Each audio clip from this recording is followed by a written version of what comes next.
you very much. Okay, so as Nigel said, I will tell you about the medic aspects of Sahaja Yoga. And as we heard, Sahaja Yoga is a spiritual method, but it has been associated with health benefits. So I will tell you about the effects on the body, on the brain, on your health, and on diseases, mental and physical diseases. First of all, what is meditation? And Nigel has already explained more or less what meditation is. I will just say a few more words. So if you read the Oxford Dictionary, it says that meditation is thinking in silence. Now, first of all, you cannot think aloud. And secondly, thinking is, of course, the exact opposite of what meditation is, as originally conceived in the East. So meditation, Patanjali was one of the first to talk about meditation, and he said that meditation is the cessation of thinking. It's the stopping of your thoughts, it's the control of your thoughts, the control of your attention. In the West, we know there are 3 states of consciousness. That's sleeping, dreaming, and thinking. But in the East, and we think that thinking is the highest state of consciousness, but in the East, it's very common knowledge that there is another state of consciousness. It's called the 4th state of consciousness, Tuviavasta. And the 4th state of consciousness is the state of thoughtless awareness, mental silence, where you learn to stop your thinking. And this process of stopping your thinking has amazing benefits at the subjective level, but also objectively. And you feel, when your thoughts are stopped, you feel happy, you feel joy, and depending on the intensity, you can feel absolute bliss.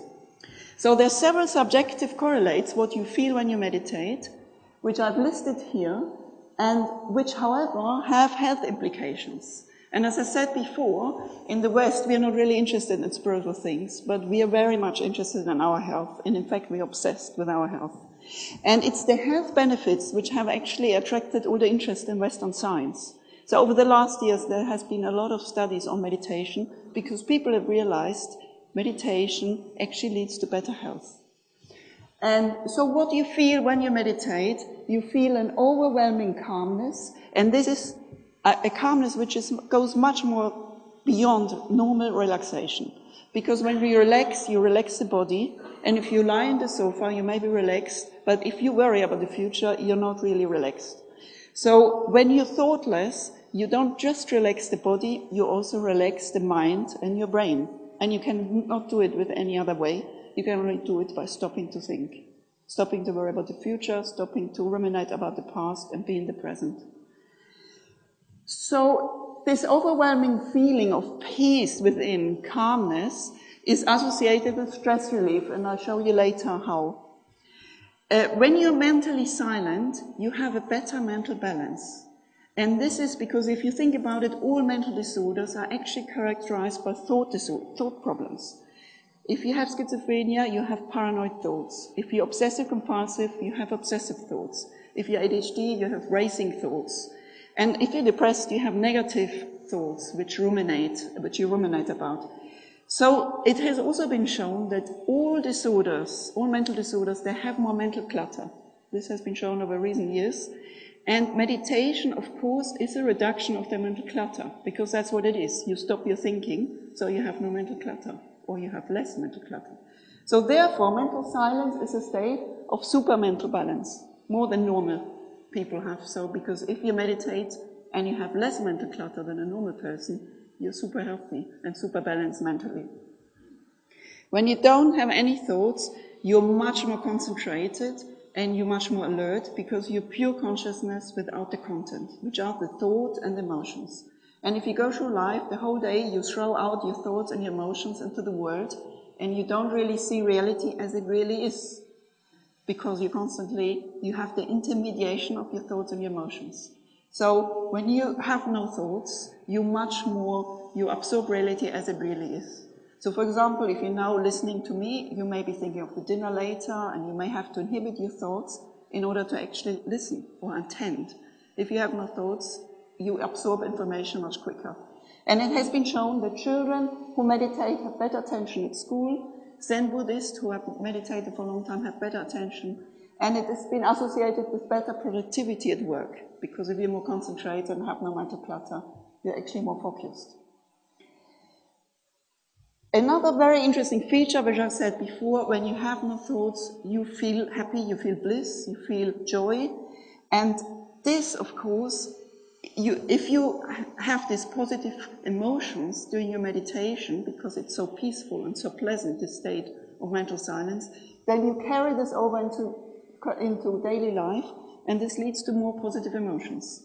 And positive emotions, of course, protect you against depression, anxiety, affective disorders, and is, of course, very good for you. And you have less negative thinking. Last but absolutely not least, to me this is the most important aspect of meditation, you achieve a state of emotional detachment. You enter witness state, where you actually go beyond your thoughts, because you're no longer thinking, and you're no longer having your emotions, but you see them from a stepping back witness state. We call it in psychology a metacognitive awareness, where you're beyond your thoughts, and you can observe them. And that's, I think, the most important thing of meditation, most important aspect. And if you remember, Buddha went out to find meditation because he realized there's a lot of suffering in the world. And how do you deal with the suffering? You cannot control the life events. We all have negative life events. You know, your parents will die eventually, people you love may die, you may have a divorce.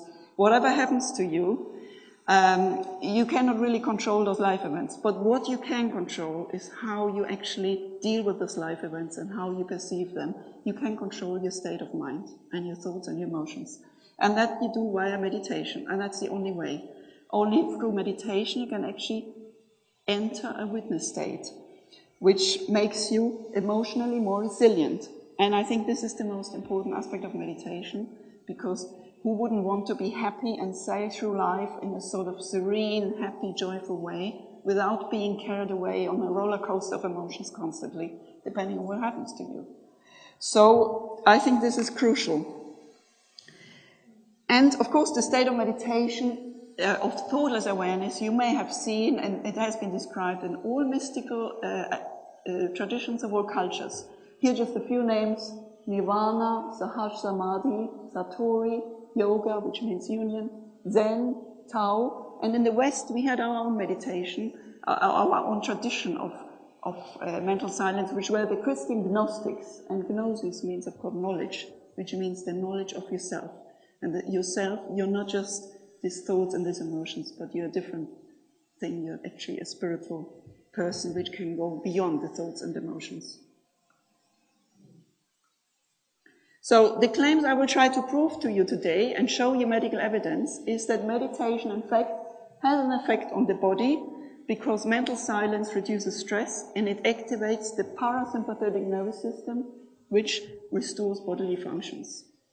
I will show you that meditation has an effect on the brain. Mental silence is a different state of consciousness. You activate different areas of the brain, of deep attention, of positive emotions, and there is a release of happy chemicals, which make you joyful. Now, meditation is a good way to prevent illness, because mental silence leads to better physical and mental health. And lastly, I will show you that you can use it as a therapy. So if you have any mental or physical problems, you can actually solve them with meditation.